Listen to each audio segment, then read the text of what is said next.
Hari Om Tat Sat. Welcome to Swami Jyotirmayananda Society, our journey to self-realization. Please subscribe for the mystical meanings and to enjoy daily satsang. We are currently exploring the book Advice to Householders, authored by Swami Jyotirmayananda Maharaj, narrated by myself, Swami Nikhilananda. In today's satsang, we will cover the four purposes of our life, of why we are born, why we are here, and what should we be prioritizing or focusing on. The Vedas have outlined four purposes of life, which are known as Purusharthas. Purushartha means self effort that we should be doing. The first of these is Dharma or righteousness, which refers to the ethical values of life. To have meaning, life must be rooted in Dharma. The next purpose of life is Artha, the material value of life. Artha refers to your efforts to acquire property and possessions to make yourself secure in the material world. The third is known as Kama, the vital values of life, which refers to establishing joyous relationships with family members, friends, and with other people around you in society. If that healthy relationship is not there, all of one's prosperity is worth nothing. The next and the ultimate purpose of life is moksha or liberation. This is the spiritual value of life in its infinite measure and ultimately the goal of our journey of life to never be born again. Moksha means liberation. In an ideal and balanced plan, a person must be rooted in dharma, the ethical value of life, like the foundation. Without transgressing ethical values, one should establish meaningful social relationships, kama, and secure material means or artha.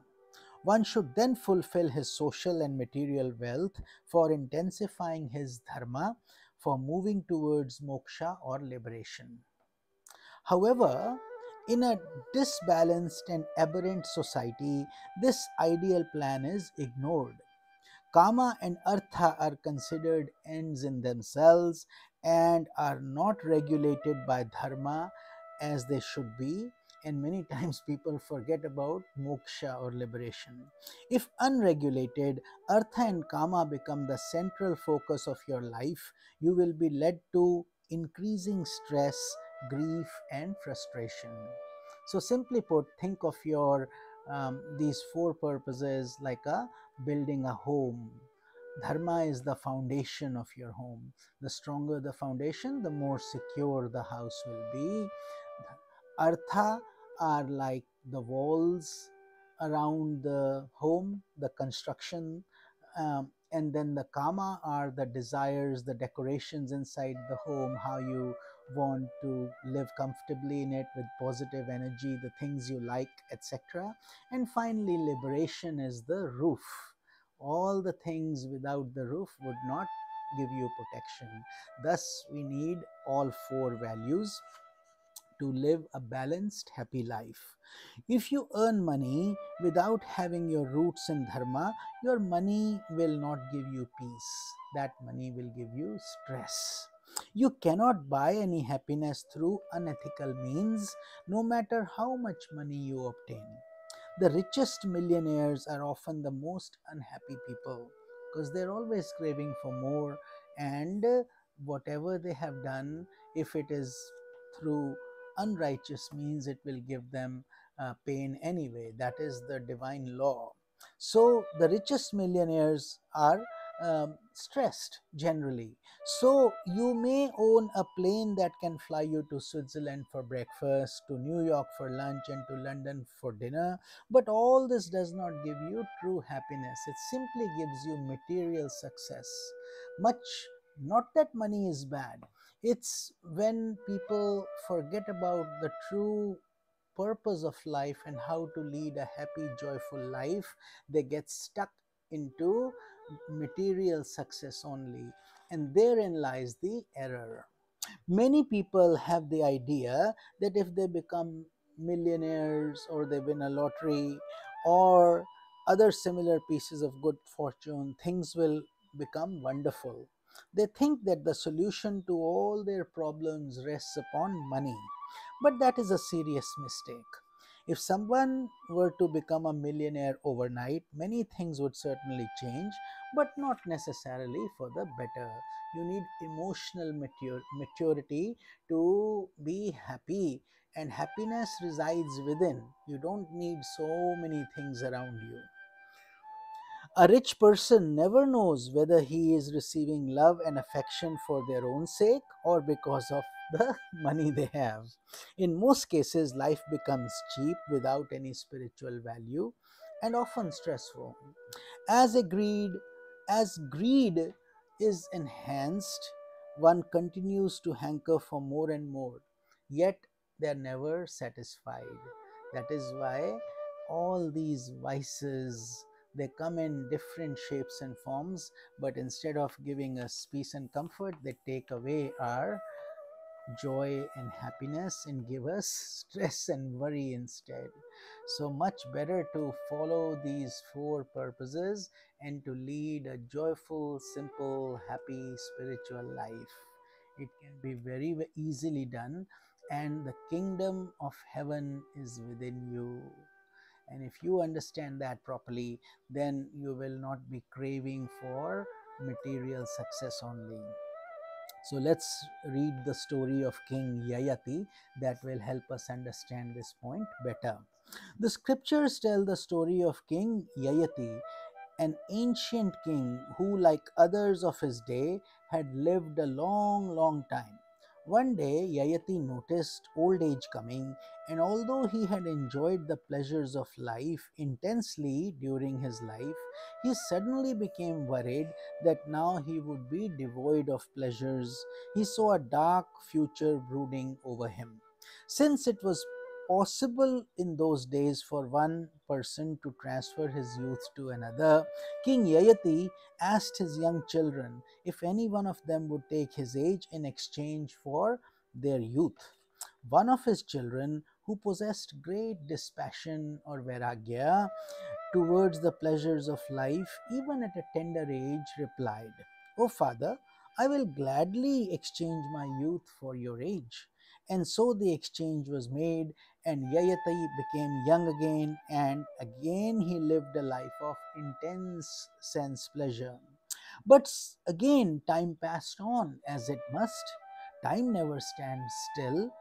Even if someone were to give you 1,000 years, those years would pass away one day.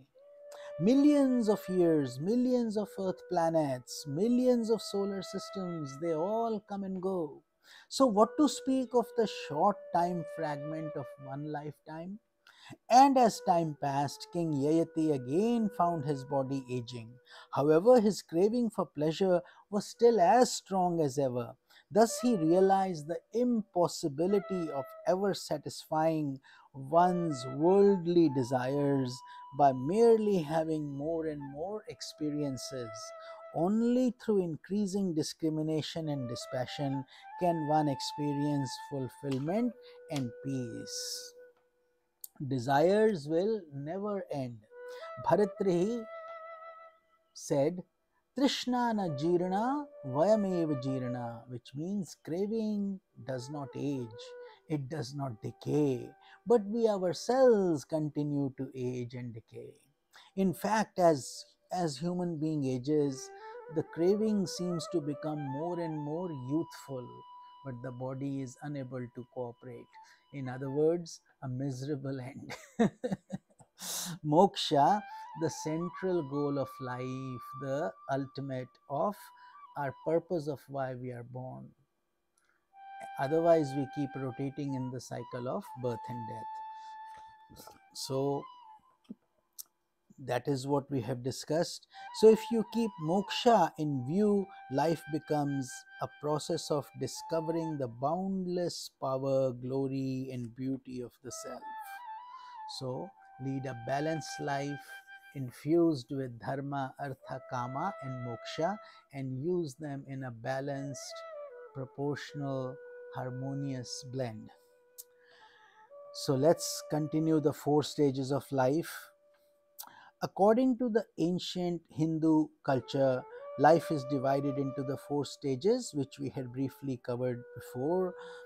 They are known as the ashramas, the four stages of brahmacharya, student life, grihastha, householder life, vanaprastha, forest dweller, and finally sannyasa or renunciate. So, considering the duration of human life, this is what was decided, that for each of the 25 years we focus on um, student life, married life, social life, and finally renunciate life. But these days not many people live to 100, so that ratio has gone down also. Thus we should try to um, create a plan for integral yoga and try to lead a happy balanced life, as we just covered with the four purposes and also the four different options that we have of dharma, artha, kama, and moksha. So, brahmacharya, let's look at each of these in more detail. The four stages that we had briefly touched upon before, also, but they are very important. So, let's emphasize a bit more on each stage. Brahmacharya is the student stage. Brahmacharya, Brahmacharya, two words. Brahma means, of course, the ultimate energy, God. Acharya, behaving like that. Your conduct should be as if you are trying to attain God in that student life, early stages. So, that is the first stage of your life. In this student stage, one learns to live a life of austerity and discipline, which lays down the foundation for future success in life. If that stage is destroyed or not handled well, then the rest of the life becomes difficult or challenging. In a restricted sense, brahmacharya implies abstaining from sex pleasures. That also is another term of brahmacharya. So, withholding, not indulging in too much sexual um, joys, pleasures. So, in a wider sense, brahmacharya is a plan for total disciplining of the body, mind, and senses, as we just discussed. Brahmacharya, ideally living in God. For receiving education and for moving towards the final goal, Brahman or God realization. So, in the brahmacharya stage of life, young people are asked to avoid sexual intimacy and keep their minds away from the things that awaken sexual passion in the mind. Students are led to understand that there is a profound responsibility involved in handling one's sexual life, and that responsibility, if it is not properly understood, one's whole life can be wasted, just because getting too early into this stage has not prepared you for a successful future. So, the importance of discipline comes in as a result. If one is not disciplined at an early age, one later falls a prey to numerous evils such as bad association, drugs, drinking, and manifold perversions of the modern materialistic society. Life then becomes a curse. If one is left free to do whatever comes to mind according to whim, he becomes uncontrollable. One who is truly free possesses a clear mind and the ability to control his senses. Freedom comes where there is order and discipline, not where there is slavery to the senses. When you were small, you might have hated your parents when they were disciplining you, but upon growing up, you were grateful to them because they did so. As you matured, you understood that it was their responsibility to handle you well, to train you well. You came into their lives as a tender stranger, and it was the duty of your parents to give you a sense of value, to educate you, to prepare you for bigger responsibilities in society and for the higher purposes in life. Discipline, then, is most important, but there is no one easy answer about how and when discipline should be practiced. Thus, parents must reflect deeply in order to learn this important art. As a general guidance, firmness must be blended with sweetness. You should be stern and firm when necessary, as well as loving, tender, and sweet. From deep within, you should be always guided by love, true love, whether it is between mature people, parents, or children, need never be afraid of disciplining. So, with this, we conclude our satsang for today, and we will continue with the second stage of Grihastha, the householder stage, in tomorrow's satsang. Hari Om Tat Sat.